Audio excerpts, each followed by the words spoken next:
श्रीगणेशाय नमः। श्रीगुरुचरणकमलेभ्यो नमः। श्रीमातपितृचरणकमलेभ्यो नमः।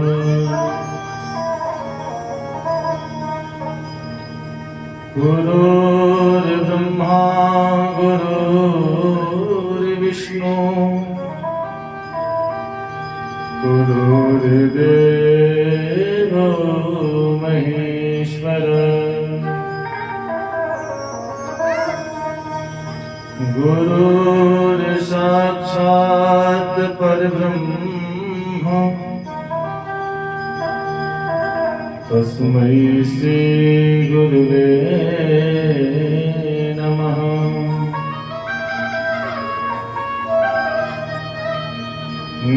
बंसी विभूषित तनाय नवनीर दाभा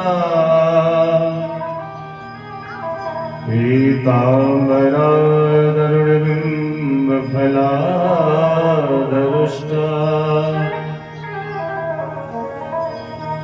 पूर्णेन्दु सुंदर मुखादरविंद नेत्रा कृष्णात् परं किमपि तत्त्वमहं न जाने। अतुलितबलधामं हेमशैलावदेहं धनुजवनकिशानं ज्ञानिनामग्रगण्यम् सकलगुणनिधानं वानराणामधीशम् रघुपतिप्रियभक्तं वातजातं नमामि। जय जय श्री राधा रमण जय जय नवल किशोरी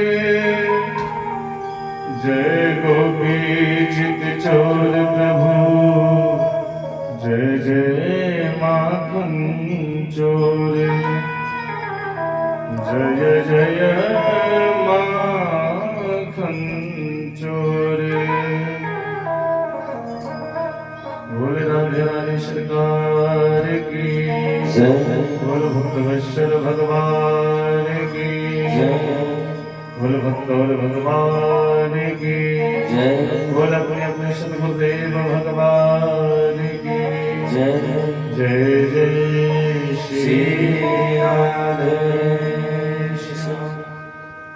सज्जनों परम मंगल में प्रार्थना अखिलेश्वर भक्त वांछित कल्पद्रो कलियुग पिताम्बर धारी श्री बालकृष्ण लाल की वांग्मय प्रतिमूर्ति स्वरूपा श्रीमद् भागवत महापुराण जहाँ पर उपस्थित समस्त विद्वत समाज के लोग माँ सती अनुसुईया के पावन चरित्रों को कितार्थ करने वाली पावन करने वाली हमारी माता और बहनें दूर दूर से आगे भगवान के रसिक भगवान के प्रेमी जन आप सभी लोगों का भगवान की इस कथा में अभिनंदन है वंदन है। इस व्यासपीठ से ये सत्यशिवाचार्य आप सभी भक्तों का अभिवादन करता है। और आज इस यज्ञ का तृतीय दिवस है और ये जो यज्ञ आपके वहां प्रारंभ हुआ है इस कथा का आज द्वितीय दिवस मध्यकालीन की वेला में हम सभी भगवान की कथा का रसास्वादन करने के लिए एकत्रित हुए। कल रात्रि काल की कथा में मैंने आप लोगों को भागवत जी के महात्म्य के बारे में बताया। भागवत का महात्म्य क्या है, कब सुनना चाहिए, कैसे सुनना चाहिए, इसको सुनने से धुंधकारी जैसे प्रेतत्व से मुक्ति हो जाती है, ये कथा मैंने आप लोगों को बताया था। आगे की कथा में आज हम सभी प्रवेश करेंगे, प्रथम स्कंद की कथा में प्रवेश करेंगे। उसके पूर्व नित्य की भांति आइए 2 मिनट सभी लोग संकीर्तन करते हैं, भगवत नाम स्मरण करेंगे, भगवान से प्रार्थना करेंगे कि प्रभु ये जो मेरा मन इधर उधर माया के कार्य में फंसा है, कुछ ऐसी कृपा कर दो कि आपकी कथा से जुड़ जाए और आपकी कथा में ठीक ठीक समझ में आए। बोल वृंदावन बिहारी लाल की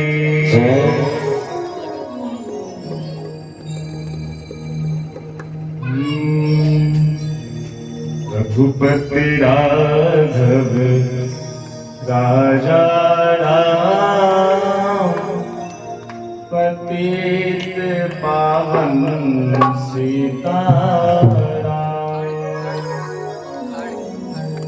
रघुपति राघव राजा राम पतित पावन सीताराम रघुपति राघव राजा राम पतित पावन सीताराम रघुनंदन जय घनश्याम कर दो मेरे पूरन काम जय रघुनंदन जय घनश्याम पूरन कर दो श्री राधे। सभी लोग मीठी मीठी ताली बजाएंगे, सभी प्यार से भगवान का नाम लेंगे।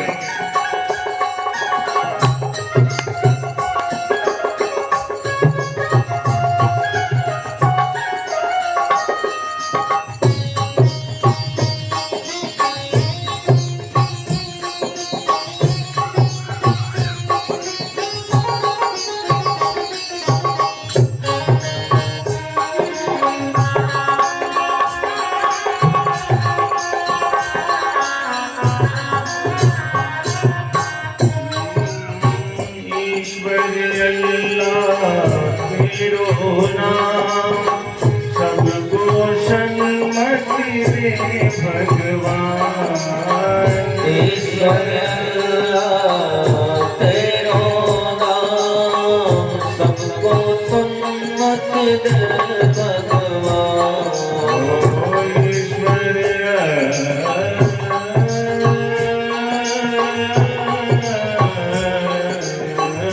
ईश्वर तेरो नाम सबको सन्मति दे भगवान ईश्वर ईश्वर तेरो नाम सबको सन्मति दे भगवान रघुनंदन जय घनश्याम पूरे कर दो मेरे काम जय रघुनंदन जय घनश्याम पूरन कर दो जो ना बोले नमक हराम भज प्यारे मन सीताराम जो ना बोले नमक हराम भज प्यारे मन सीताराम रघुपति राघव राजा राम पतित पावन सीताराम रघुपति राघव राजा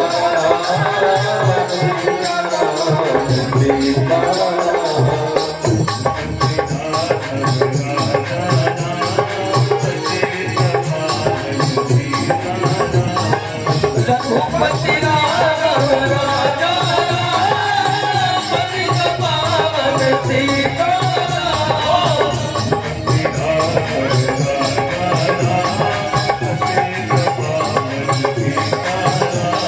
रघुपति राघव राजा पतित पावन सीताराम पावन सीताराम पतित पावन सीताराम बोल राधे कृष्ण भगवान की जय बोल भक्तवत्सल भगवान की जय आइए सज्जनों, हम सभी लोग अपने कथा के विषय वस्तु में प्रवेश किए। भागवत जी के प्रथम स्कंद में सबसे पहले वेद व्यास जी ने बड़ी सुंदर बात लिखी है। प्रथम स्कंद के प्रथम श्लोक में यहाँ पे एक विचार करने योग्य बात है। दुनिया के जब भी किसी धर्म शास्त्र की रचना हुई, जब भी किसी पुराण की रचना हुई ना, तो सबसे पहले उसमें मंगलाचरण किया गया। किसी में देवी की स्तुति की गई, किसी में देवता की, किसी में दुर्गा की, किसी में राम की। लेकिन भागवत जी के प्रथम स्कंद के प्रथम श्लोक में वेदव्यास जी ने किसी भी देवी देवता का नाम नहीं लिया। अब ऐसा भी नहीं है कि मंगलाचरण नहीं किया है, मंगलाचरण हुआ है सच, लेकिन किसी भी देवी देवता का नाम नहीं लिया। पता है क्या? लगता है कि वेदव्यास जी ने सोचा होगा, अगर मैं राम की स्तुति करता हूं तो अयोध्या वाले कहेंगे भागवत जी हमारे हैं, कृष्ण की स्तुति करता हूं तो मथुरा वाले कहेंगे कि भागवत जी हमारे हैं। सो किसी भी देवी देवता का नाम न लेते हुए सत्य की वंदना की गई। सत्यम परम धीमहि, अर्थात इस संसार में कल भी मैंने कहा था ना कि सत्य क्या है। सत्यम परम धीमहि धन्मा सुनेन सदा न सत्यम परम धीमहि। जिस परमात्मा की इच्छा से ये संसार बनता है, बिगड़ता है, पालित होता है। इतना ही नहीं, वह पर ब्रह्म हिरण्यगर्भ नहीं, बल्कि ब्रह्मा जी को जिसने स्वयं वेदांत ज्ञान का उपदेश किया है, प्रतिपादन करके बताया, वो कैसा है? तो बोले स्वराट है, विराट है, जो अपने आप में प्रतिष्ठित रहता है और अपने प्रकाश से सारी दुनिया को प्रकाशित करता है। जिस वेदांत ज्ञान को समझने में बड़े बड़े मनीषी, देवर्षि, अमृषि भी वेदांत ज्ञान को समझ नहीं पाते हैं। ऐसे तेजों में सूर्य जैसे रश्मियों की भ्रांति हो जाती है। जल में भी हमें कभी कभी स्थल का अनुभव होता है। बोले कि ऐसी ये जागृत स्वप्न सुषुप्ता जो सृष्टि है, उस परमात्मा की सत्ता की वजह से बिल्कुल सत्यव्रत प्रतीत होती है। माया और माया के कारण को सर्वथा जो परे है, अलग है, ऐसे परम सत्यम धीमहि, सत्यम धीमहि, अर्थात ऐसे उस सत्य की हम सभी वंदना करते हैं। कल भी मैंने आप लोगों को बताया था कि संसार में सत्य क्या है, याद होगा आप लोगों को, बताया था ना। सत्य क्या है? बोले भगवान का नाम ही सत्य है। देखिए इतनी जल्दी जल्दी भूल जाएंगे तो कहां तक रिवर्स कराऊंगा। उस सत्य की हम सभी वंदना करते हैं। आज हम लोग यहाँ बैठ करके कथा सुन रहे हैं ना, आप कितना भी यज्ञ कर लीजिए, कितना भी कथा सुन लीजिए, कितना भी तीर्थों में जाके खूब परिक्रमा करिए। यहाँ यज्ञशाला बना है ना, खूब यज्ञशाली की 2-2 घंटा परिक्रमा करते रहिए। मंदिर में चले जाइए, वृंदावन चले जाइए, काशी चले जाइए, कुंभ लगा है प्रयाग में चले जाइए। लेकिन वो सब जाना, वो हमारा मंदिर में जाकर के यज्ञ करना, पूजा करना, जाकर के दान करना, दूसरे को भोजन कराना, वो तब सफल होगा। पूछिए कब? जब हम अपने जीवन में सत्य को अपनाएंगे। कितना भी आप तिलक लगा लिए, हाथ में कलावा बांध लिया, बैठ के कथा सुनने 5-5 घंटा। आजकल तो सोशल मीडिया का जमाना है, घर बैठे बैठे सारी कथाएं सब लोग सुनते रहते हैं। तो आप कितना भी कथा सुनिए, लेकिन जब तक अपने जीवन में सत्य को नहीं अपनाओगे ना, तब तक कथा सुनने का कोई मतलब नहीं है। कथा खूब सुंदर चल रही है और बगल से तनिक भर आवाज आई तो दिमाग उधर चला गया, उसके बारे में भगवान ये सब बहुत कचकच करते, कुछ ऐसा करो इनका विनाश हो, तो आपका कथा सुनने का कोई मतलब नहीं है। अब आप विचार करिए कि सभी लोग यही कहते हैं। हम लोग तीर्थों में जाते हैं, धर्म स्थलों पे जाते हैं, संत महात्मा लोग मिलते हैं, गुरुजन मिलते हैं, कहते हैं बेटा धर्म के मार्ग पे चलो, सत्य के मार्ग पे चलो। मैं आपसे पूछता हूँ धर्म क्या है? क्या सवेरे 5 बजे 4 बजे उठ जाना धर्म है? रोज सवेरे उठ करके मंदिर की परिक्रमा लगाना ये धर्म है? माता पिता की सेवा करना ये धर्म है? गुरुजनों की सेवा करना ये धर्म है? खूब रुपया कमा करके खूब बड़ा घर बना देना, बच्चों को खूब अच्छा पढ़ाना लिखाना ये धर्म है? धर्म की परिभाषा क्या है? वो स्वामी जी ने रामचरितमानस में बताया है कि धर्म न दूसर सत्य समाना, धर्म न दूसर सत्य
इस संसार में सत्य से बड़ा कोई धर्म नहीं है। अब विचार करिए, आज के संसार में अगर किसी व्यक्ति से कह दिया जाए कि भैया आज से तुम झूठ बोलना बंद कर दो, खाली सत्य ही बोलना है, तो आप बताइए क्या इस संसार में सत्य बोल करके जीवन यापन हो पाएगा?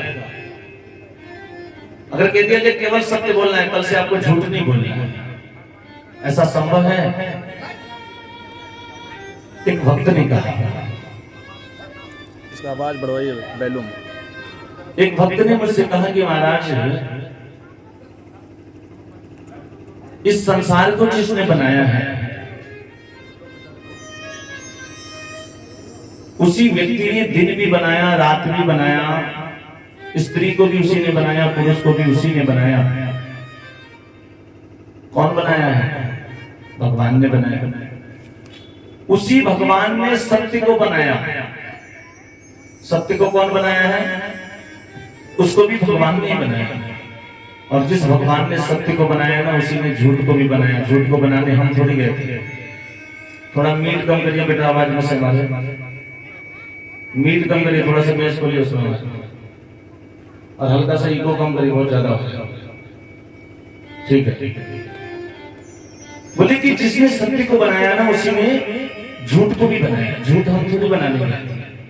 अगर झूठ नहीं बोलना था, वो भगवान को झूठ नहीं बनाना चाहिए था, और भगवान झूठ नहीं बनाते तो हम लोग बोलते कहां से? और भगवान ने झूठ बनाया है तो बोलने के लिए तो बनाया होगा, कुछ सोच के बनाया होगा। बोले हाँ, भगवान ने झूठ बनाया बोलने के लिए, लेकिन झूठ बोलने के लिए शास्त्रों में जगह भी बताया गया है कि कहां कहां पे झूठ बोलने से पाप नहीं लगता है। और मैं आप लोग को 6 जगह बताऊंगा, अगर आप ध्यान से सुन लेंगे तो थोड़ा झूठ बोलने में आसानी हो जाएगी, शुभता हो जाएगी।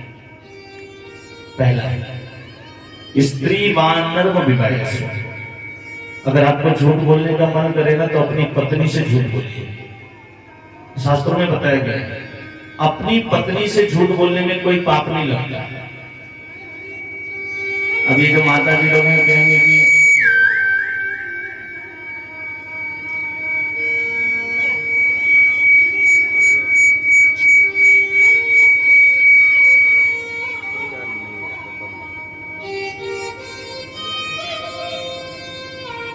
मास्टर से ना, मास्टर से, मिक्सर के मास्टर से कम बेसी किया करिए, ठीक है? सबको छेड़ेंगे, सब डिस्टर्ब हो जाएगा। और इको ज़्यादा बोल रहा है, इको को थोड़ा सा कम करिए, लेवल को उसको नीचे से घुमा रहे हैं पूरा।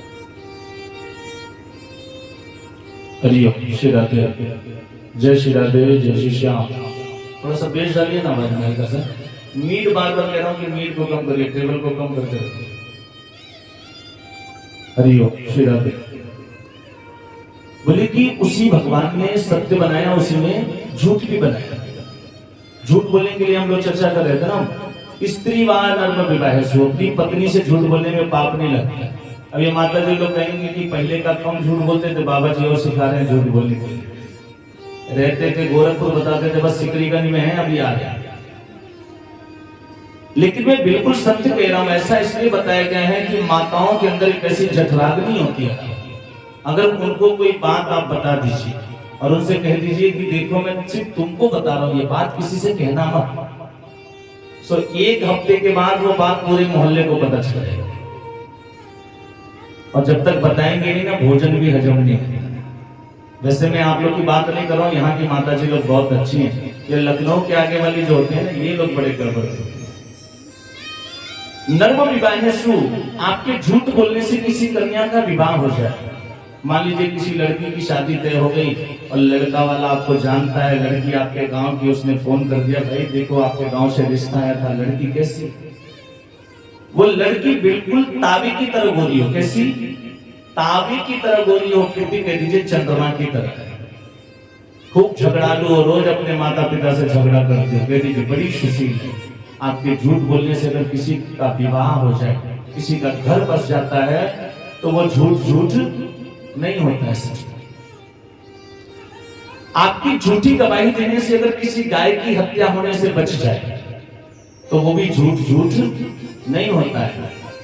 अगर अपने प्राण संकट में हो और आपको लगता है कि मेरे झूठ बोल देने से मेरे प्राण बच जाते हैं, तो वहां पे भी झूठ बोलने में पाप नहीं लगता है। और अपनी वृत्ति में, अपने पेशे में, अपने व्यवसाय में भी झूठ बोलने से पाप नहीं लगता है। आज भागवत की कथा आज हम सभी लोग सुन रहे हैं ना, लेकिन जब तक अपने मन में सत्य को नहीं बैठाएंगे, मैं आप लोगों की ये बात इसलिए कह रहा हूं कि 100 में 100% सत्य बोलना तो संभव नहीं है, लेकिन अगर आज हम ठाकुर जी के सामने बैठे हैं और मुझे भी बताने की जरूरत नहीं है, बगल में जो बैठा है उससे भी बताने की जरूरत नहीं है, अपने मन में ठाकुर जी को साक्षी मान करके प्रतिज्ञा कर लीजिए, संकल्प कर लीजिए कि हे ठाकुर जी, मैं रोज 100 झूठ बोलता था और आज आपके सामने संकल्प लेता हूं कल से 80 ही बोलूंगा, 20 कम बोलूंगा। और इतना भी अगर आपने 20 भी कम कर दिया ना तो समझ लीजिए कि आपका कथा सुनना सफल हो। आज बोलिए ये कथा कैसी है, तो शिवतम शिवम कल्याणम ददाति, बोले कि प्राप्त तय मूलनम, तीनों प्रकार के पापों का उन्मूलन करने वाली है, कल्याण करने वाली है। आज निगम रूपी जो वेद है ना, भागवत में बड़ा सुंदर वर्णन आया है, निगम कल्पतरो गलितम फलम सुगमुखामृतदवशयुतम पिबत भागवत रसमालयम मुहुर्मुहुः रसिका भुवि भावुकाः। निगम रूपी जो वेद रूपी जो वृक्ष है, उस वृक्ष का जो पका हुआ फल है ना, वही श्रीमद् भागवत महापुराण है। अब आप सोचेंगे कि फल तो वृक्ष में ऊपर लगता है ना, नीचे तो लगता नहीं है। और निगम, ये वेद रूपी कल्प वृक्ष कहाँ है, बोले ये स्वर्ग में है। तो उस वृक्ष का फल नीचे कैसे आया है, बोले कि सुख मुखामृत दव संयुतम, सुखदेव रूपी पक्षी का मुख लगने से ये फल नीचे की तरफ आया और उसका मुख लग जाने से ये फल और भी मीठा हो गया। अब बोले कि फल आ तो गया, लेकिन फल में छिलके भी होते हैं, गुठलियां भी होती हैं, और समझदार लोग छिलका थोड़ी खाते हैं। बोले कि इसीलिए इस फल को ना बोला कि केवल रस बता दिया, पिबत भागवत रसमालयम, ये सुनने की वस्तु है ही नहीं, क्योंकि सुनी हुई बात एक कान से सुनोगे और दूसरे कान से निकल जाती है। ये पीने की वस्तु, इसे पीना चाहिए। पिबत भागवत रसमालयम, आलय शब्द जहां आता है ना, उसको उसका खान समझा जाता है। जैसे मान लीजिए विद्या के आगे आलय लगा दिया तो क्या हो गया, विद्यालय, जहां विद्या की खान है। औषधि के सामने आलय लगा दिया, औषधालय, जो औषधियों का भंडार है। उसी प्रकार से जो रसों की खान है, पिबत भागवत रसमालय, मुहुर्मुहुः, बोले रस तो तैयार हो गया, लेकिन रस पीने वाला भी तो होना चाहिए। कौन पिएगा इसको, तो बोले कि पिबत भागवत रसमालय मुहुर्मुहुः रसिका भुवि भावुकाः। इसका पान कौन करेगा, तो बोले जो भगवान के भक्त हैं। अब कुछ लोग ऐसे भी होते हैं जो भागवत सुनने के बाद कहते हैं, अरे कौन सा भागवत, वही राम, वही कृष्ण जी, वही कथा, अभी तो कुछ दिन पहले गांव में हुई थी, सुना था, फिर क्या सुनना है कि कथा को बार बार।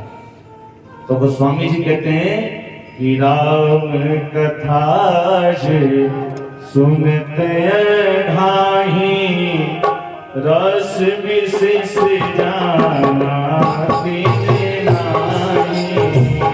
राम कथा सुनते ढाही, रस विशेष जाना दीने नाही।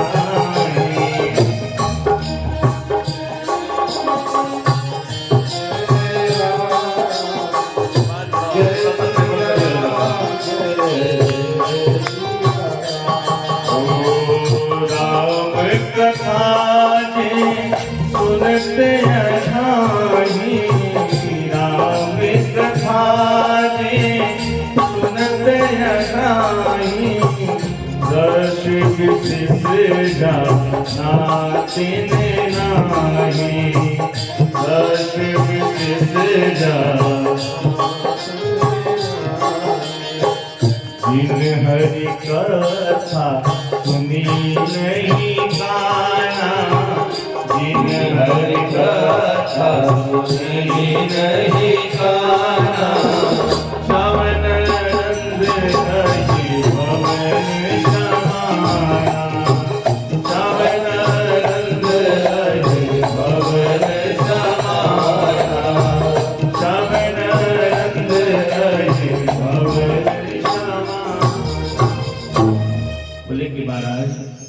जो व्यक्ति भगवान की कथा को सुनने के बाद ये कह दे कि वही राम वही कृष्ण कितनी बार सुने, रामचरित जे सुनत गाई रस विशेष जाना दिन नाई, वो व्यक्ति वाकई में भगवान की कथा के मर्म को नहीं समझ पाया।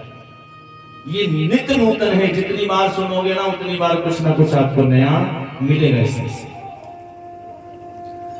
आज मैं आप सभी को पुनः उसी प्रसंग पे लेके चलूंगा जहां रात में छोड़ा था। थोड़ा सा आवाज बढ़वाओ, मेरा मुझे दिक्कत हो रहा है, हल्का सा ट्रेवल कर पाइए। तो बोले कि महाराज कल मैंने रात्रि काल में बताया था कि नैमिषारण्य क्षेत्र में 88,000 संतजन विराजमान है, उनके बीच में सूत जी महाराज का आगमन हुआ है।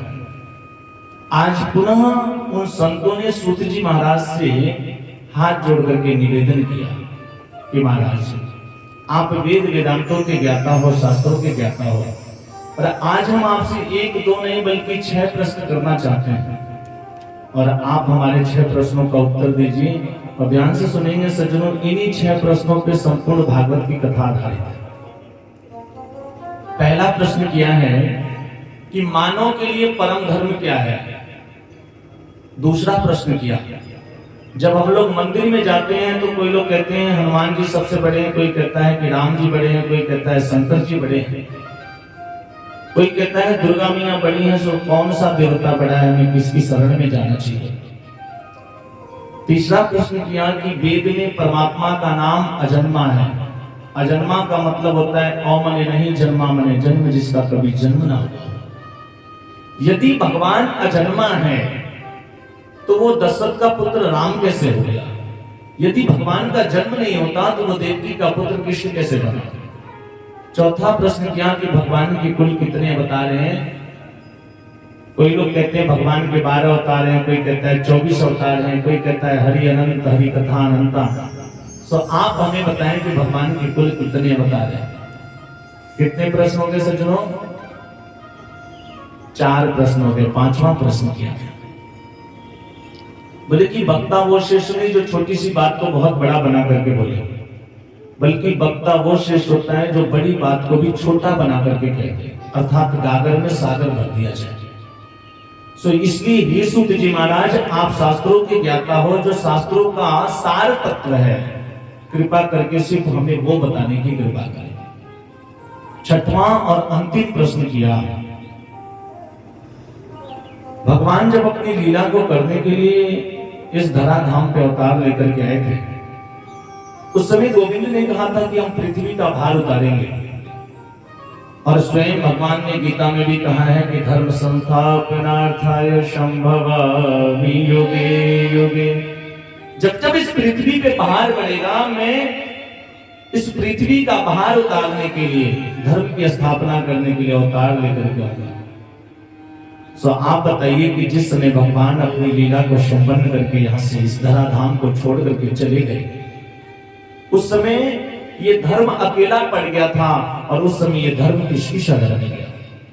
ये 6 प्रकार के प्रश्न हैं। महाराज कृपा करके हमारे प्रश्नों का उत्तर दीजिए। सूत जी महाराज आज बड़े प्रसन्न हुए, बड़े गदगद हुए, और संतों से कहते हैं कि आपने जो मुझे प्रश्न किया है, उन प्रश्नों का उत्तर देने से पहले मैं आदरणीय श्री सुखदेव जी महाराज के चरणों में प्रणाम करना चाहता हूं, वंदन करना चाहता हूं। अब तो बड़ी विडंबना होगी, जितने भी संतजन विराजमान थे सभी बड़े ध्यान से सूत जी को देखने लगे। महाराज हम तो सोच रहे थे आप ही सबसे बड़े ज्ञाता हो, आप ही सबसे बड़े विद्वान हो, फिर आपसे भी कोई बड़ा है क्या जिसको आप प्रणाम करना चाहते हो? ये सुखदेव कौन है जिनको आप प्रणाम करना चाहते हैं? महाराज जिनके बारे में हमको भी बताइए, हमारी भी जानने की इच्छा होती है। सूत जी कहते हैं कि भागवत जी के प्रथम वक्ता हमारे आदरणीय श्री सुखदेव जी महाराज। आज सूत जी सोनक ऋषियों को सुखदेव जी महाराज के जन्म की कथा बताने जा रहे हैं, और वही कथा मैं आप लोग को बताने जा रहा हूं। बोले कि ये सुखदेव जी पूर्व काल में गोलोक धाम में किशोरी राधा रानी की गोद में खेला करते थे, और एक दिन किशोरी जी ने सुखदेव जी से कहा कि बेटा एक काम करो, वृद्ध लोक में जाओ, जाकर के भागवत धर्म का प्रचार प्रसार करो। सुखदेव जी बेचारे हाथ जोड़ करके खड़े हो गए, माँ मुझे कहाँ भेज दिए?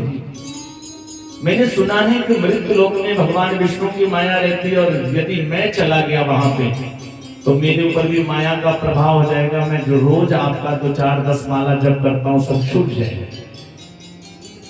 इस मृत्यु लोक में रहने वाला कोई भी ऐसा व्यक्ति नहीं है सज्जनों, चाहे वो कितना भी बड़ा ज्ञानी हो, कितना बड़ा तपस्वी हो, कितना भी बड़ा संत क्यों ना हो, जो माया से परे है। हर व्यक्ति को माया अपने में उलझा करके रखी है। सूत जी शौनक आदि ऋषियों को बता रहे हैं, और इधर सुखदेव जी मां किशोरी राधा रानी से प्रार्थना करते हैं कि मां मुझे कहां बेचेगी? यदि मैं चला गया ना तो मेरे ऊपर भी माया का प्रभाव हो जाएगा। और ये माया क्या है सज्जनों, जानते हैं आप लोग? ये माया दिखाई नहीं देती है, लेकिन हर व्यक्ति को अपने आगोश में लेकर के बैठी हुई है। एक बार नारद जी के मन में इच्छा हुई, नारद जी भगवान विष्णु के पास गए, बोले महाराज ये माया माया करते रहते, माया होती क्या है, हमें भी देखना है माया। तो भगवान विष्णु नारद जी को साथ में लेके गए, चलो नारद छोड़ो माया का बात छोड़ दो, तुम माया के चक्कर में पड़ जाओगे। बोले अरे महाराज मैं आपका इतना बड़ा भक्त हूं, मेरे ऊपर माया का क्या प्रभाव होगा, चलो तो सही, मुझे देखना है। भगवान लेकर के गए और माया का बड़ा सुंदर सरोवर तैयार हुआ। नारद जी जब सरोवर को देखे ना तो सरोवर में तुरंत स्नान करने के लिए प्रविष्ट हो गए, और जैसे ही प्रविष्ट हुए डुबकी लगाए ना तो नारद जी पुरुष से स्त्री बन गए। और उसी सरोवर के किनारे एक बड़ा सुंदर राजकुमार दिखाई दिया। नारद जी उस राजकुमार से बात करने लगे, बात करते करते फिर उससे विवाह भी कर दिया। और विवाह करने के बाद इनका गृहस्थ जीवन प्रारंभ हुआ। नारद जी को 10 पुत्र उत्पन्न हुए। ये भागवत की कथा नहीं है, देवी भागवत में इस कथा का वर्णन आता है सच। और लास्ट में जब वो उनका पति मर गया, उनके पुत्र भी मर गए, तो नारद जी जो स्त्री बने थे ना अपने पुत्रों को याद करने के लिए, वो भी अपने पति के साथ चिता में समाने जा रहे थे। तब भगवान आकर के हाथ पकड़ करके कहते हैं, अरे भले आदमी, यही तो तुम माया देखना चाहते थे ना। ईश्वर अंश जीव अविनाशी, कहां फंसे हुए हो तुम, तो ईश्वर के अंश हो और सबको भूल करके माया में पड़ गए ना। तो ये माया बड़ी ठगनी है सज्जनों। एक एक पल, एक एक क्षण हम सभी लोग ठगे जा रहे हैं। हम अपने आप को समझ नहीं पा रहे। एक एक सेकंड जो हमारा व्यतीत हो रहा है ना, निकल रहा है, ये लौट के आने वाला नहीं है सज्जनों। हमको लगता है आज हमारे देखिए जो हमारे भजन गायक हैं वैभव पांडे जी, इनका जन्मदिन है। तो सुबह सुबह ही आए मेरे पास, मुझे प्रणाम किया, तो बोले महाराज जी आशीर्वाद दीजिए, आज मेरा जन्मदिन है, मेरा 1 साल और बढ़ गया। थोड़ा तकलीफ हुआ था इनको, लेकिन मैंने इनसे कहा 1 साल बढ़ नहीं गया, तुम्हारे जीवन का 1 साल समाप्त हो गया। तुम्हें 80 साल जीना था ना, तो 1 साल और कम हो गया, बड़े नहीं हो गए। ये विचारणीय विषय सच में। ये माया बड़ी ठगनी है, हम सब ठगे जा रहे हैं और अपने आप को समझ नहीं पा रहे हैं। एक भोजपुरी के कवि ने कहा था,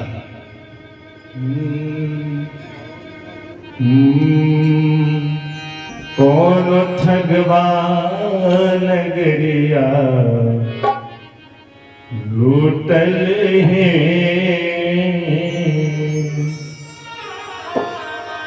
लूटल है सखी, लूटल है, लूटल है सखी, लूटल है, कौन ठगवा नगरिया लूटल है, कौन ठगवा नगरिया लूटल है, कौन ठगवा नगरिया।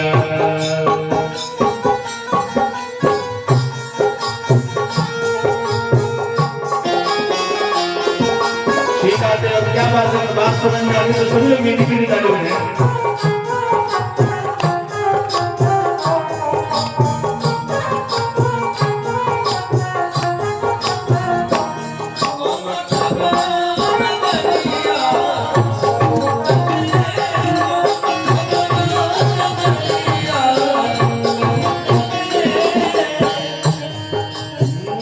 चंदन चौकी पे पलना बनल बा, चंदन चंदन चौक के पलक पलका पलना बनलवा पलना बनलवा पलना बनलवा पलना बनलवा चंदन चौकी के पलना बनलवा चंदन चौकी के पलना बनलवा आपर दुल्हन सोतल है कौन भगवान गरिया सोतल है कौन भगवान गरिया लूटल है कौन भगवान क्या बात है जीवन के दिवस को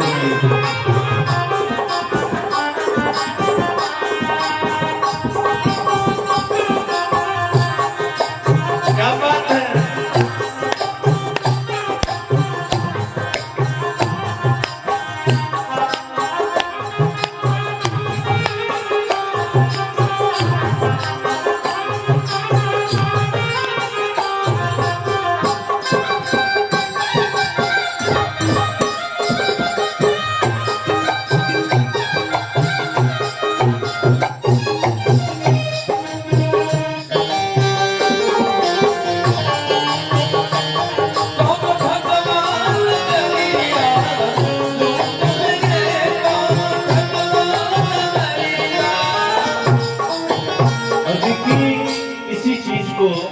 संत ने गाया था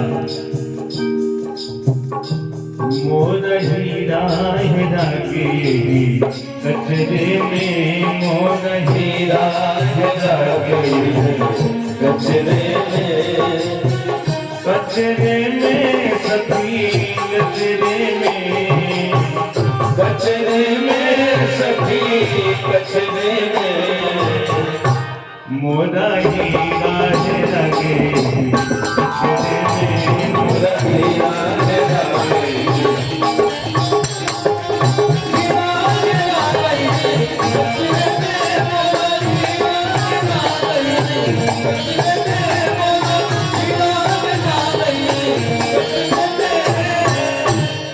वृंदावन बिहारी लाल की जय। आज सुखदेव जी कहते हैं कि माँ आप मुझे कहाँ भेज रही हो? मैंने सुना है कि विष्णु भगवान की माया पूरी मृत्यु लोक में व्याप्त है और मैं भी गया तो मेरे ऊपर भी माया का प्रभाव हो जाएगा। सो आपका जो मैं नित्य भजन करता हूँ ना, आपका माला जप करता हूँ, सब मुझसे छूट जाएगा। किशोरी जी ने कहा बेटा मेरा आशीर्वाद है, आपके ऊपर माया का कोई प्रभाव नहीं होगा, जाओ तो सही। आज ही सुखदेव जी महाराज गोलोक धाम से मां किशोरी के चरणों में प्रणाम करके और वहां से चलते हैं सीधे कैलाश पर्वत पे पहुंचे हैं और वहां पर एक सुख पक्षी और पक्षी के गर्भ से अंडे के रूप में इनका प्रादुर्भाव हुआ है।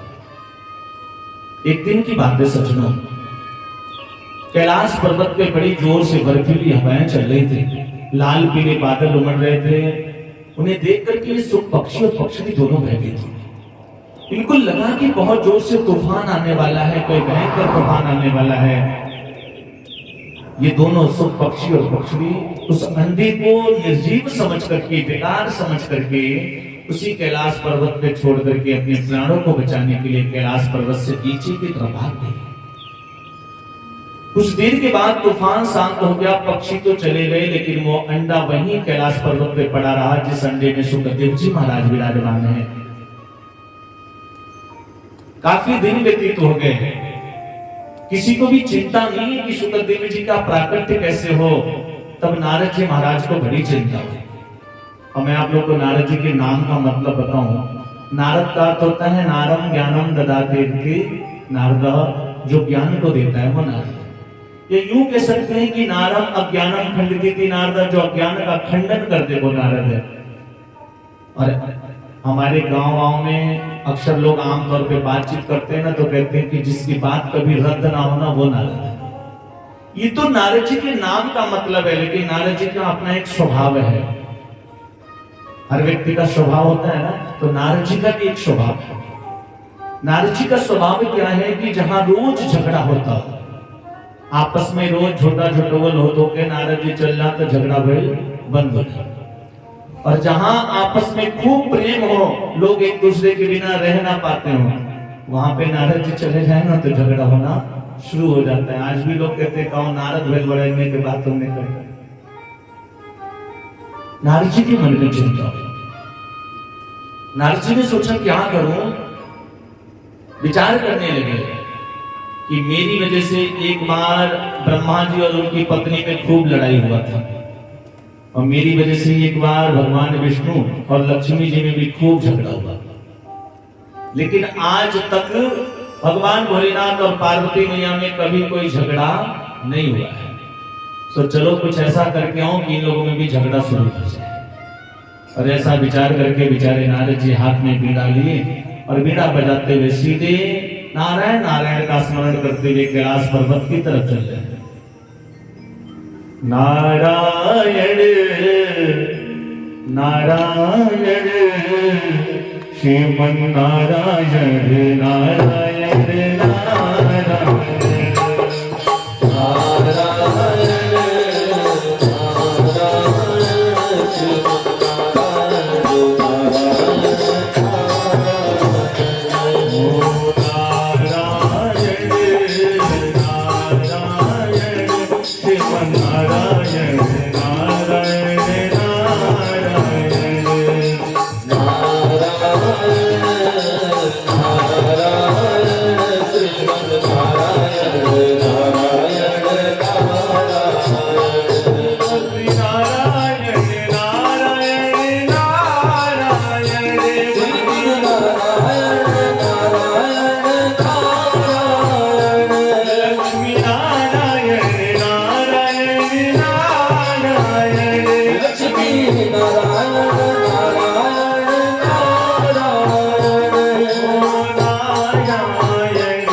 कहां पहुंच गए, सीधे कैलाश पर्वत। और जब कैलाश पर्वत पे पहुंचे सज्जनों, तो दोपहरी का समय हो गया था, जैसे हम लोग दोपहरी में बैठे।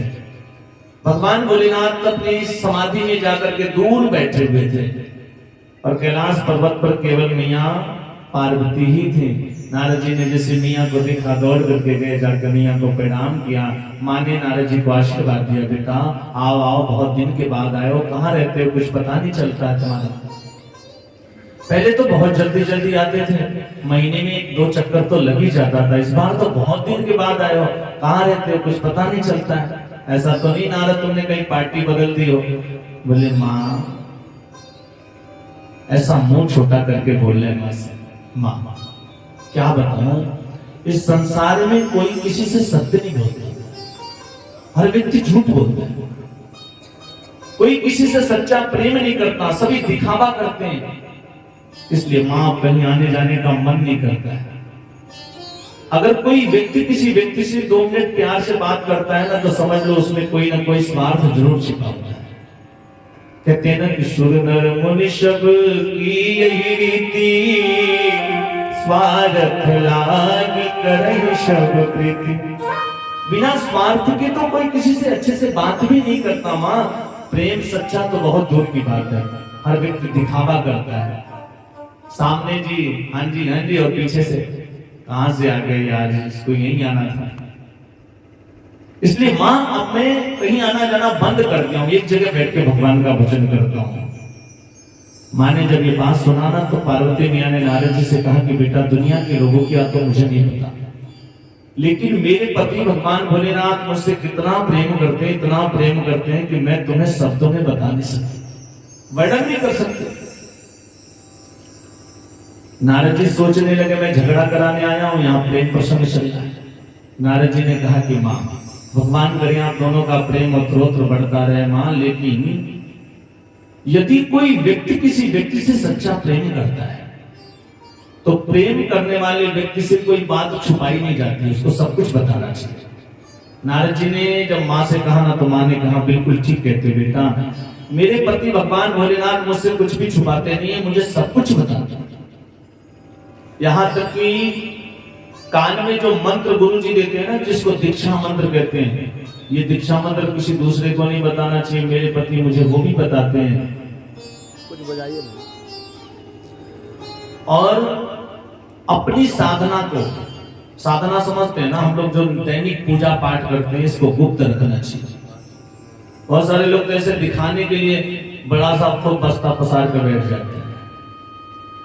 साधना को सदैव गुप्त रखना चाहिए, साधना बता देने से विफल हो जाती है, साधना को सबसे बताना नहीं चाहिए। लेकिन मेरे पति भगवान भोलेनाथ मुझे वो भी बताते हैं कि देवी आज मुझे समाधि में राम के दर्शन हुए, आज कृष्ण के दर्शन हुए। नारद जी ने कहा मां भगवान करे आप दोनों का प्रेम उत्तरोत्तर बढ़ता रहे, लेकिन मां मैंने आपसे कहा ना कि प्रेम करने वाले व्यक्ति से कुछ छुपाया नहीं जाता है। पार्वती मियाँ ने कहा मैं तुमसे कह रही हूँ ना, मेरे प्रभु मेरे भगवान भोलेनाथ मुझसे कुछ भी नहीं छुपाते, सब कुछ बताते। नारद जी ने कहा माँ जब आपको सब कुछ बताते हैं तो आपको ये बात जरूर पता होगी कि भगवान भोलेनाथ अपने गले में मुंडों की माला पहनते हैं। उस मुंड की माला में जो मुंड लगे हैं ना, जो सर लगे हैं, वो सर किसके हैं, ये बात आपको तो जरूर पता होगी। बस इतना ही कहना था। पार्वती मियाँ का मुंह बिल्कुल खुला का खुला रहे। अरे बेटा ये बात तो भगवान ने मुझसे आज तक नहीं बताई। नारद जी ने कहा माँ प्रेम क्या खाक करती है, जिस मुंड की माला को 24 घंटे अपने हृदय से लगा के रखते उसके बारे में नहीं बताया। तुम जानो तुम्हारा काम मैं तो चला गया। और वास्तव में पूछा जाए तो नारद जी का काम हो चुका था। नारद जी ने मैया को प्रणाम किया और कैलाश पर्वत से जब नीचे उतरने लगे ना तो सायंकाल का समय हो गया था। भगवान भोलेनाथ समाधि से लौट करके कैलाश पर्वत की तरफ जा रहे थे। नारद जी ने भगवान भोलेनाथ को प्रणाम किया और प्रणाम करके कहा बाबा जल्दी जाइए, मैया पार्वती आपको याद कर रही थी। भोलेनाथ ने कहा नारद जी तुम वहीं से आ रहे हो ना, और यदि तुम वहां से आ रहे हो तो जरूर याद करते होंगे, मुझे पता है। इधर मियां पार्वती नारद जी पे जाते ही अपने सभी सुंदर वस्त्रों का परित्याग करके मलिन वस्त्र धारण कर लिया। और सज्जनों पुराने जमाने का नियम था, मैं आप लोग को बताऊं। पहले के समय में, आज जब हम लोग मकान बनवाते हैं ना तो पहले नक्शा बनवाते हैं, कहाँ बेडरूम रहेगा, कहाँ गेस्ट रूम रहेगा, कहाँ किचन रूम रहेगा। और पहले ऐसा कुछ भी नहीं था। पहले बड़ा सा मकान होता था, चारों तरफ से कमरे होते थे, बीच में बड़ा सा आंगन हुआ करता था। और उस मकान के अंदर एक ऐसा कमरा होता था ना जिसमें कोई रोशनदान, कोई खिड़की नहीं होती थी, बिल्कुल अंधेरा रहता था। उस कमरे के बाहर मुख्य दरवाजे पे बड़े मोटे मोटे अक्षरों में लिखा रहता था। पूछिए क्या क्या लिखा रहता था? कोप भवन। ये कोप भवन लोग क्यों बनवाते थे पता है? माताओं के रूठने के लिए। माताएं जब नाराज होती थी ना तो बिना बताए कोप भवन में जाके बैठ जाती थी। फिर पति देवता समझ जाते थे, फिर पति देवता लोग जाते थे, बड़ी मनोहार गुहार करते थे। फिर माताएं अपनी बात मनवा करके तब कोप भवन से बाहर आती थी। त्रेता युग में वर्णन आता है ना, मैया कैकेयी को जब अपनी बात मनवानी थी तो कहां गई थी वो? कोप भवन गवनी कैकेयी। आज मियां पार्वती भी सुंदर वस्त्रों का परित्याग करके कोप भवन में जाकर के बैठी है। इधर भगवान भोलेनाथ पहुंचे हैं, जाकर के देखते हैं। मियां पार्वती के पास पहुंचे, जाकर के कहते हैं कि देवी क्या बात है, आपने ये कैसी विचित्र स्थिति बना रखी है, ये कैसी स्थिति बनाया है आपने देवी, क्या बात है, क्यों नाराज है, कोप भवन में क्यों आकर के बैठी है, चलिए मेरे साथ बाहर चलिए। मियां कुछ बोल नहीं रही, बहुत गुस्से में। भोलेनाथ ने कहा देवी कुछ तो बताओ ना, जब मुझे पता चलेगा तभी तो मैं तुमसे कुछ बात कर पाऊंगा। बार बार जब भोलेनाथ ने कहा ना तो मैया ने कहा चुप रहिए, बात नहीं करना मुझे आपसे। भोलेनाथ ने कहा बात नहीं करोगी तो पता कैसे चलेगा कि क्यों नाराज है। बड़ी मनुहार किया तो मैया ने कहा आप देखने में बाहर से तो काले कलूठे हो ही, बाहर से तो काले कलूठे हो ही, लेकिन अंदर से और भी ज्यादा काले हो। भोलेनाथ ने कहा देवी अंदर से काला किसको कहते हैं पता है? जो कपटी लोग होते हैं, जो कपट करते हैं, बाहर से कुछ और दिखावा रखते हैं, मन में कुछ और छल कपट रखते हैं। मैंने तुम्हारे साथ कौन सा कपट किया है, ऐसा क्यों बोल रही हो? तब पार्वती मैया ने कहा आज तक आप मुझसे ये बात क्यों छुपा के रखी? मुझसे कहते हो कि बहुत प्रेम करता हूं और ये बात मुझसे आज तक छुपा के रखा। जिस मुंड की माला को 24 घंटा अपने हृदय से लगा करके रखते हैं उसमें मुंड किसके लगे, ये बात मुझे आज तक नहीं पता। भोलेनाथ मुस्कुराने लगे, देवी इतनी सी बात के लिए नाराज है? तुम जानना चाहते हो इसमें मुंड किसके लगे? अरे मैं तुमसे कितना प्रेम करता हूं इसका सबसे बड़ा प्रूफ, सबसे बड़ा सबूत ये मुंड की माला ही है। हे देवी आप जगदम्बा हो, पराम्बा भगवती हो, लेकिन लीला की सिद्धि के लिए तुम्हें बार बार जन्म लेना पड़ता है और जितनी बार तुम अपने शरीर का परित्याग करती हो तुम्हारी मुंडों को काट करके मैं अपनी इस मुंड की माला में पिघो लेता हूँ। ये जितनी भी मुंड है ना इसमें, ये सारी मुंड तुम्हारे हैं, इसीलिए तो हर क्षण हर पल अपने हृदय से लगा करके रखता हूँ। पार्वती मैया ने कहा फिर तो आप और भी बड़े कपटी हो। बोले क्यों, अब क्या हुआ? बोले आपने ऐसी कौन सी डाबर घुट्टी पी रखी है कि कभी मरते ही नहीं हो और मुझे बार बार मरना पड़ता है। भोलेनाथ ने कहा देवी मैंने अमर कथा का पान किया है और उस अमर कथा के प्रभाव से मैं अमर हो गया हूँ। मैया ने कहा कि मुझे भी अमर कथा सुना दीजिए, मैं भी मरना नहीं चाहती, मैं भी आपकी तरह अमर होना चाहती हूँ। भोलेनाथ ने कहा देवी मैं कथा तो सुना दूं लेकिन मेरी एक विडंबना है। बोले क्या? जब मैं कथा करने बैठता हूँ ना तो मेरी आंखें बंद हो जाती है, मेरी समाधि सी लग जाती है, फिर मुझे पता कैसे चलेगा तुम कथा सुन रही हो कि नहीं? इसलिए जितनी देर मैं कथा करूंगा ना उतनी देर आप ऊं शब्द का उच्चारण करते रहना। पार्वती मैया ने कहा ठीक है। आज भगवान भोलेनाथ कैलाश पर्वत पे बैठते हैं, मियां पार्वती को कथा सुनाने जा रहे हैं और लिखा है गोस्वामी जी ने रचि महेश्वरी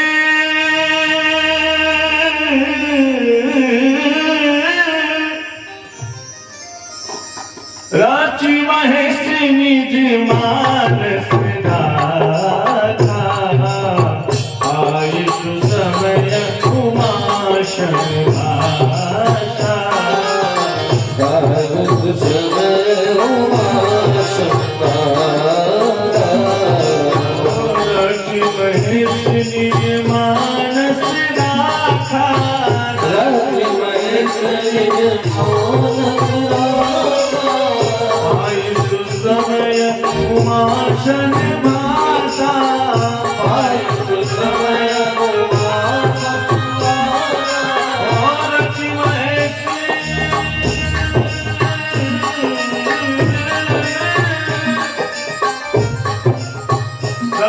महेश्वरी निज मानस गाथा आयु समय उमाशन भाषा आयु समय उमा शंभाषा आयु समय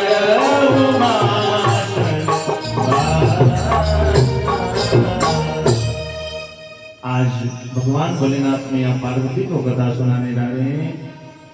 जैसे भगवान भोलेनाथ ने कथा प्रारंभ किया, मैया बड़े प्रेम से कथा सुन रही है, लेकिन कथा जब बिल्कुल मध्य में पहुंची भगवान भोलेनाथ मैया पार्वती से कह रहे हैं कि देवी रावण आता है, मैया जानकी का हरण करके ले जाता है, भगवान का वनवास हुआ है। उसी समय मैया को नींद आने लगी जैसे आप लोग को आती है। कल भी मैंने कहा था ना कथा में नींद आती है, मैया को भी नींद आने लगी और इधर मां धीरे धीरे नींद की आगोश में आ गई, मैया सो जाती है। लेकिन उसी कैलाश पर्वत पे वो अंडा पड़ा था और उस अमर कथा के प्रभाव से उस अंडे को फोड़ करके उसमें से एक छोटा सा सुख पक्षी बाहर आया। वही श्री सुखदेव जी महाराज थे। बोल सुखदेव जी महाराज की। सुखदेव जी ने सोचा कि इतनी सुंदर कथा चली है, इतनी सुंदर इतनी प्यारी कथा हो रही है, पता नहीं जीवन में फिर दोबारा ये कथा सुनने के लिए मिले कि ना मिले। मैया सो गई है, माँ ऊ करना बंद कर देंगी, भगवान भोलेनाथ कथा सुनाना बंद कर देंगे। सो मैया की जगह पे भगवान कथा बंद ना कर दे, इसलिए सुखदेव जी खुद ही ऊ शब्द का उच्चारण करने लगे।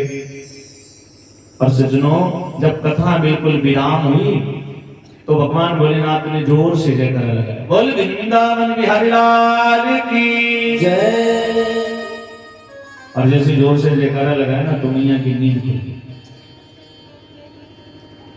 माँ ने कहा कि स्वामी बताइए ना आगे क्या हुआ। आप कह रहे थे कि रावण आता है मियाँ का हरण करके ले गया, उसके बाद क्या हुआ? भोलेनाथ ने कहा देवी मैंने राम का राज्याभिषेक करा दिया और तुम अभी सीता हरण में अटकी हुई हो। बोली मैं तो सो गई थी, फिर कथा सुन कौन रहा था? भगवान भोलेनाथ क्रोध में आकर के अपने त्रिशूल को आदेश करते हैं कि जाओ जाकर के देखो, जो भी छुप करके कथा सुन रहा था उसका वध कर दो। यहाँ पे एक प्रश्न उठता है सज्जनों की, भगवान भोलेनाथ देवादेव महादेव हैं और आखिर भगवान भोलेनाथ ने उस पक्षी को मारने का आदेश क्यों किया? उस पक्षी का अपराध क्या था? ना यही ना कि वो कथा सुनना था। और यदि कथा सुनना अपराध है सज्जनों, तो हम सब भी अपराधी हैं, क्योंकि हम भी वही कर रहे हैं। बोले महाराज कथा सुनना अपराध नहीं है, किंतु पीछे बैठ करके कथा सुनना, व्यास मंच के पीछे बैठ करके कथा सुनना अपराध होता है। छुप करके कथा सुनने का मतलब होता है ब्रह्म विद्या की चोरी करना। और सुखदेव जी ने वही किया था। इधर त्रिशूल जब चलाना सुखदेव जी को मारने के लिए, सुखदेव जी ने देखा कि त्रिशूल मेरा वध कर देगा, तो अपने प्राणों को बचाने के लिए सीधे कैलाश पर्वत से नीचे की तरफ भागने लगे। और सज्जनों, जब आप कैलाश पर्वत से नीचे की तरफ आओगे ना, तो बद्रिका आश्रम धाम में वेदव्यास जी की एक बड़ी सुंदर कुटिया है जिसका नाम है श्यामप्रास।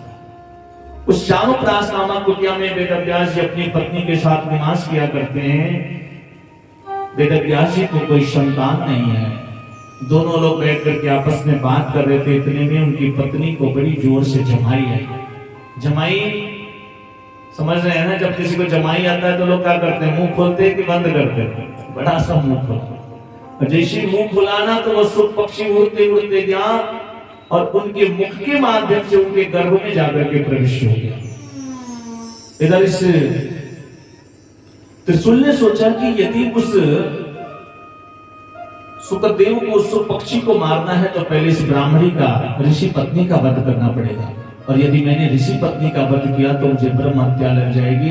सो त्रिशूल वहीं से वापस हो जाता है। यही श्री सुखदेव जी महाराज हैं जो 12 वर्षों तक अपनी मां के गर्भ में निवास किया। अब विचार करिए कि शास्त्रों में वर्णन आता है कि गर्भवासम समम दुखम न भूतो न भविष्यति। इस गर्भ में जीव को जितना दुख हुआ है ना, न कभी होगा न कभी हुआ है। उस गर्भ को जिसकी सारी दुनिया बुराई करती है, उसी गर्भ में जब सुखदेव जैसा भगवान का भक्त पहुंचता है ना, तो गर्भ को एक मंदिर बना देता है। आज वेदव्यास जी की पत्नी अपने पति वेदव्यास जी से कहती है कि स्वामी, कभी कभी मेरे गर्भ के अंदर से ना वेद मंत्रों की ध्वनियां सुनाई देती हैं, वेद मंत्रों के मंत्रोच्चारण हुआ करते हैं। वेदव्यास जी कहते हैं कि देवी तुम्हारे गर्भ में जरूर कोई बहुत होनहार बालक पल रहा है। 12 वर्ष व्यतीत हो गए। वेदव्यास जी कहते हैं कि बेटा तुम बाहर आ जाओ, तुम्हारी माँ को तकलीफ होता है। सुखदेव जी उस गर्भ के अंदर से कहते हैं कि पिताजी मैं बाहर नहीं आऊंगा, और यदि मैं बाहर आ गया तो मेरे ऊपर भी भगवान विष्णु की माया का प्रभाव हो जाएगा। मैं जो इस गर्भ के अंदर बैठ करके अपने भगवान का भजन कर रहा हूं ना, वो सब मुझसे छूट जाए। वेदव्यास जी ने कहा कि मेरा आशीर्वाद है आपके ऊपर, ऐसा कोई माया का प्रभाव नहीं होगा। सुखदेव जी ने कहा नहीं, स्वयं मायापति भगवान विष्णु जब आकर के मुझसे बोलेंगे ना, तब जाकर के मैं इस गर्भ से बाहर आऊंगा। और मेरे गोविंद को आना पड़ा। सज्जनों, 12 वर्षों के बाद यही श्री सुखदेव जी महाराज अपने मां के गर्भ से जन्म लेते हैं, और जन्म लेते ही सीधे संन्यास आश्रम की तरफ भागने लगे। उनके पिता वेदव्यास जी उनके पीछे पीछे दौड़ रहे हैं, पुत्र पुत्र रुको तो सही, बेटा बेटा देखो तो सही। लेकिन ऐसा वीतरांग जिसका पुत्र हो, जिसको वेदव्यास जैसा व्यक्ति भी वापस नहीं लाता है। वर्णन आता है कि जब सुखदेव जी जा रहे थे ना, तो रास्ते में कुछ स्त्रियां निवस्त्र होकर के स्नान कर रही थी। उसी रास्ते से सुखदेव जी गए, उन स्त्रियों को कोई लज्जा नहीं आई। लेकिन उनके पीछे पीछे जब उनके पिता वेदव्यास उसी मार्ग से जा रहे थे ना, तो उन्हें देख करके सारी स्त्रियां अपने वस्त्रों को पहनने लगी। वेदव्यास जी ने पूछा कि बेटी, अभी इधर से मेरा युवा पुत्र गया है, जो कि युवा है, उसे देख करके आप लोग को लज्जा नहीं आई, और मैं आपके बाबा के, आपके पिता की उम्र का हूं, मुझे देख करके आपको लज्जा आती है? उन स्त्रियों ने जवाब दिया, हे वेदव्यास जी, आपको स्त्री पुरुष का भेद पता है, और आपका पुत्र जो सुखदेव है ना, ये स्त्री पुरुष का जो भेद है ना, इस भेद से वंचित है, संसार के मोह मायाओं से वंचित है, इसलिए उसे देख करके हमें लज्जा नहीं आई, लेकिन आपको देख करके हमें लज्जा आती है। बड़ा सुंदर वर्णन किया है वेदव्यास जी ने।